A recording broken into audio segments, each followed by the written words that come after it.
नमस्कार साथीहरु शिक्षामा नवीनतम चिन्ताबाट मैले यहाँ 7वटा क्वेशन लिएर आएको छु। यो क्वेशनहरु शिक्षक सेवा आयोगको साथै लाइसेन्समा धेरै काम लाग्नेछ। अहिले प्राथमिकता लाइसेन्सको लागि छ। तपाईले यो भिडियो अन्तिमसम्म हेर्नु होला किनभने यो भिडियोको साथै अन्य कुरा पनि जानकारी पाउन सक्नुहुन्छ। भिडियोलाई अन्त्यसम्म हेर्नु। पहिलो क्वेशन आएको छ समावेशी भन्नाले तलको मध्ये कुन अर्थलाई बुझिन्छ? समावेशी भन्नाले तलको मध्ये कुन अर्थलाई बुझिन्छ? यहाँ हामी ऑप्सन बताउने छौं। ऑप्सन छ समावेश, सबैले समावेश, सामेल वा माथिको सबै। यो तिनटै उस्तै छ, त्यसकारण हामीले यसको सही आन्सर माथिको सबै राख्छौं। त्यस्तै क्वेशन नम्बर 2 मा छ समाजमा पछि परेका वा पालिएका बालबालिकाले मूल प्रवाहीकरण गर्नुलाई तलको मध्ये कुनलाई जनाउँछ? जस्तै कि समाजमा कुनै कारणले या समाजको कारणले वा जातिवादको कारणले पछाडी परेको वा पारेकालाई मूल प्रवाहीकरण गर्ने तलको मध्ये कुनलाई जनाउँछ? अब यहाँ छ समावेशीकरण, एकीकृत, मज वा माथिको सबै। यो मज भनेको दुईटालाई जोड्नु या अन्यलाई जोड्नु हो। एकीकृत गर्न सबै कुरा हुनु पर्यो, त्यसैले यसलाई एकीकृत भन्छ। त्यसैले यसको सही आन्सर हुन्छ समावेशीकरण हुन्छ, सबैले समेट्ने गरी। अब यहाँ क्वेशन नम्बर 3 मा छ समावेशीकरण गर्न मुख्य कुन कुरामा बढी जोड दिन्छ?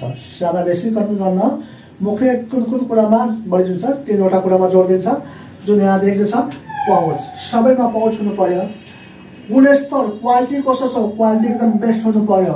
टिकाउपन, यो दिगो हुनु पर्यो। त्यसकारणको लागि माथिको सबै यो आन्सर हुन्छ। यो तीनटै प्रयोग गर्दा हामी अप्सन अनुसार अप्सन डी हुन्छ। क्वेशन नम्बर 4 मा छ समाहित शिक्षाको लागि राष्ट्रिय स्तरमा लक्षित समूह कतिवटा छन्? समाहित शिक्षामा राष्ट्रिय स्तरमा लक्षित समूह कतिवटा छन्?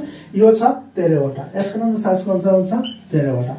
अब यहाँ छ राष्ट्रिय पाठ्यक्रम प्रारूप अनुसार कतिवटा लक्षित छ? राष्ट्रिय फेरि अब यहाँ छ राष्ट्रिय भनेको छ, यहाँ प्रारूप भनेको छ। यसमा कतिवटा छ?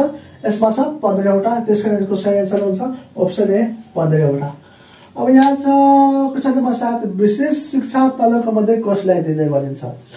विशेष शिक्षा कसलाई दिने गर्छ? यहाँ बहिरालाई पनि दिन्छ, अन्धलाई पनि दिन्छ र लाटो भाकालाई पनि दिने गर्छ। अब यो विशेष शिक्षामा एउटा कुरा नबुझ्नु, एउटैमा यो राखिदैन। अब विशेष भनेको एउटै प्रकृति हो, क्या बहिरा हुनु पर्यो मात्र या अन्ध मात्र हुनु पर्यो या लाटो भाका, एउटै प्रकृतिको विद्यार्थी भयो त्यो विशेष शिक्षा हो। यो तीनटैमा, त्यसकारण यसको सही आन्सर हुन्छ यो माथिको सबै। किनभने यसको बहिराको एकै ठाउँमा राख्यो, अन्धको अर्कै ठाउँमा राख्यो, लाटोको अर्कै ठाउँमा राख्यो। अपङ्गता अनुसार अपङ्गताको प्रकृति हेरिन्छ। अब यहाँ सन् 1994 मा सलमनकामा भएको शिक्षा सम्बन्धी विश्व सम्मेलन कहिले भएको थियो? यो सलमनकामा समाहित शिक्षा सम्बन्धी भएको सम्मेलन कहिले भएको थियो?